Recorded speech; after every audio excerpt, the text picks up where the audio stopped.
Beberapa saat lalu TNI baru saja mengadakan konferensi pers terkait perkembangan kasus penyerangan Mapolsek Ciracas, Jakarta Timur yang melibatkan anggota TNI. Sejauh ini 50 anggota TNI dinyatakan terlibat insiden penyerangan Mapolsek yang terjadi akhir Agustus lalu. Hingga kini Puspom TNI AD sudah memeriksa 81 orang prajurit terkait penyerangan ke Mapolsek Ciracas. 50 diantaranya sudah ditetapkan sebagai tersangka dan menjalani penahanan.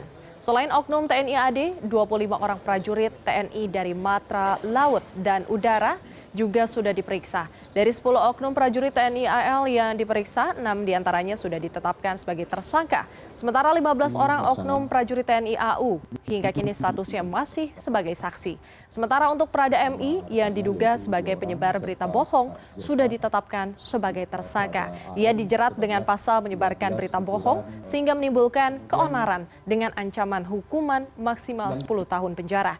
Dari hasil penyelidikan, Prada MI mengalami kecelakaan tunggal karena mabuk minuman keras.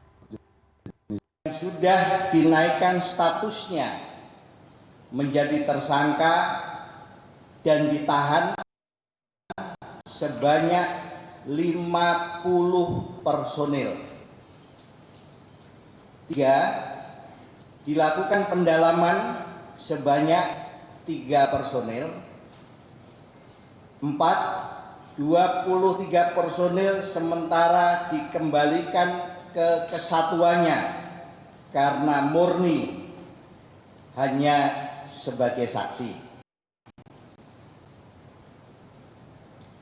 Proses penyelidikan dan penyidikan masih terus berjalan sesuai dengan ketentuan hukum.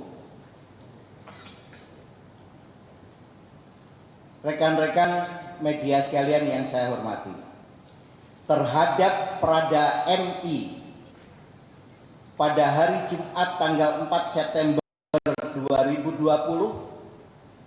sekira pukul 11.30 waktu Indonesia bagian Barat telah selesai menjalani perawatan di Rumah Sakit Tentara Ridwan Maureksa Kodam Jaya.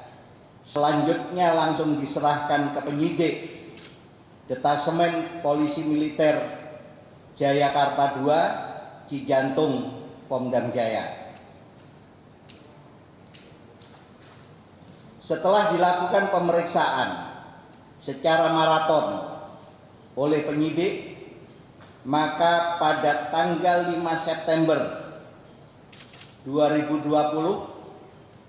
statusnya ditetapkan sebagai tersangka. Sementara itu total kerugian yang dialami warga akibat penyerangan Mapolsek Ciracas mencapai 500 juta rupiah. Jumlah itu sudah diserahkan oleh pihak TNI sebagai ganti rugi. Polsek Ciracas itu banyak masyarakat juga yang terkena imbasnya, ada pemukulan dan pengerusakan materialnya. Ada juga kendaraan roda 2 dan roda 4, itu ada yang dirusak dan dibakar. Kemudian pos polisi Taman Mini, kemudian Polsek Pasar Rebo dan Polsek Ciracas. Jumlah ganti rugi yang sudah dibayarkan langsung ke masyarakat total secara keseluruhan Rp596.744.000. Ini untuk sementara ditanggulangi oleh pimpinan TNI Angkatan Darat yang pada dasarnya nantinya akan dibebankan kepada para pelaku.